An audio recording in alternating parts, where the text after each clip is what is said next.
Good evening from London. The FTSE 100 is up 24 points on hopes that a relaxation of some of China's strict COVID rules will boost demand for commodities in the world's second largest economy. Vodafone shares rose after the mobile phone giant announced that Chief Executive Nick Read is to step down at the end of this month.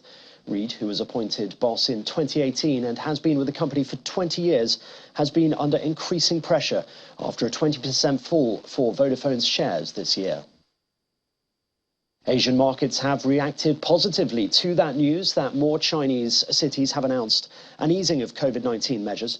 The news boosted Chinese stocks and pushed the yuan past 7 per dollar. MSCI's broadest index of Asia-Pacific shares outside Japan was up 1.2%. Urumqi, the capital of the Xinjiang region, where the protests first erupted, will reopen malls, markets, restaurants and other venues from Monday, ending strict lockdowns after months. Authorities in Shanghai have also announced from Monday a negative COVID test will no longer be required to take public transport and visit parks. Oil prices have risen amid concerns that a new cap on the price of Russian crude could disrupt global supplies in the coming months. A separate decision by a major oil-producing countries to keep cutting how much they produce to prop up prices has also fueled the rise.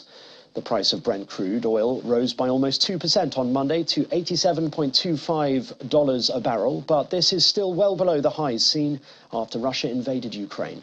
Higher oil prices tend to push up petrol prices and the cost of living, which in the UK is rising at its fastest pace in 41 years.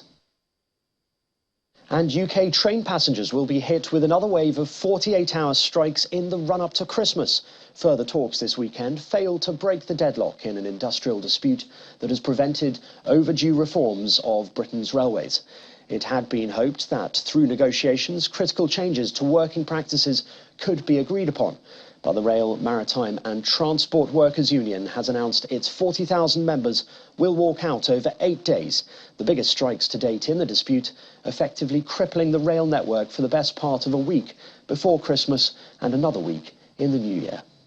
And those are your main stories from London at close of business.